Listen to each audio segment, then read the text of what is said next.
हाथ काट कर रख दूंगा ये नाम समझ आ जाए तो। कितनी दिक्कत होगी पता है राम समझ आ जाए तो। भाई राम राम तो कह लोगे, पर राम सा दुख भी सहना होगा। पहली चुनौती ये होगी कि मर्यादा में रहना होगा। और मर्यादा में रहना मतलब कुछ खास नहीं कर जाना है, बस त्याग को गले लगाना है और अहंकार जलाना है।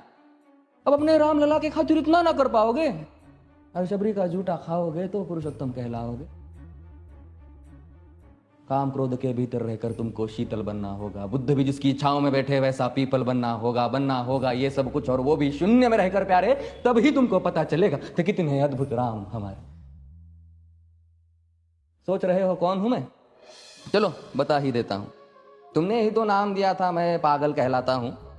नया नया हूं यहाँ पे तो ना पहले किसी को देखा है। वैसे तो हूं त्रेता से, मुझे कृष्ण किसी ने कलयुग भेजा है।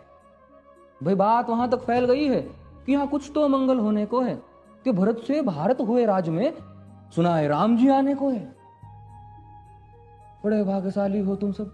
नहीं, वहां पे सब यही कहते हैं कि हम तो राम राज्य में रहते थे पर इन सब में राम रहते हैं। यानी तुम सब में राम का अंश छुपा है। नहीं मतलब वो तुम में आते हैं रहने। सच है या फिर गलत खबर?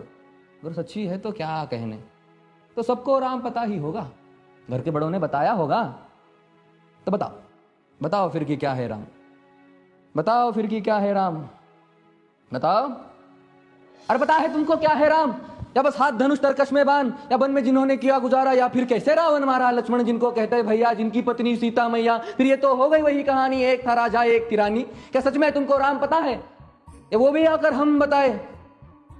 बड़े दिनों से हूं यहां पर, सब कुछ देख रहा हूं कब से। प्रभु से मिलने आया था मैं, उन्हें छोड़कर मिला हूं सबसे। एक बात कहूं अगर बुरा ना मानो, नहीं तुम तुरंत ही क्रोधित हो जाते हो। पूरी बात तो सुनते भी नहीं, सीधे घर पर आ जाते हो।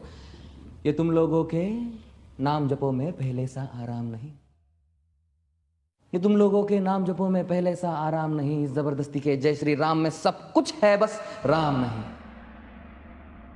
ये राजनीति का दाया बाया जितना मर्जी खेलो तुम। दाया बाया, अरे दाया बाया, ये तुम्हारी वर्तमान प्रादेशिक भाषा में क्या कहते हो उसे? हाँ वो लेफ्ट एंड राइट।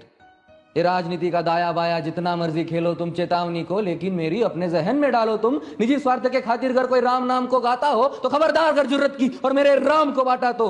भारत भू का कवि हूं मैं, तभी निडर हो कहता हूं, राम है मेरी हर रचना में, मैं बजरंग में रहता हूं। भारत की नींव है कविताएं और सत्य हमारी बातों में, तभी कलम हमारी तीखी और साहित्य हमारे हाथों में। तो सोच समझ कर राम कहो तुम। ये बस आतिश का नारा नहीं, जब तक राम हृदय में नहीं तुमने राम पुकारा नहीं। राम कृष्ण की प्रतिभा पर पहले भी खड़े सवाल हुए। ये लंका और ये कुरुक्षेत्र यूं ही नहीं थे लाल हुए। अरे प्रसन्न हंसना भी है और पल पल रोना भी है राम, सब कुछ पाना भी है और सब पाकर खोना भी है राम।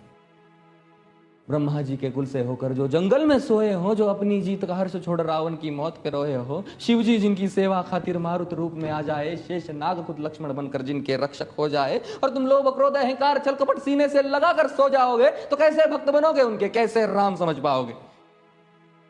अघोर क्या है पता नहीं और शिव जी का वरदान चाहिए। ब्रह्मचर्य का इल्म नहीं ने भक्त स्वरूप हनुमान चाहिए। भगवा क्या है पता, लहराना सबको होता है, पर भगवा क्या है वो जाने जो भगवा ओढ़ के सोता है।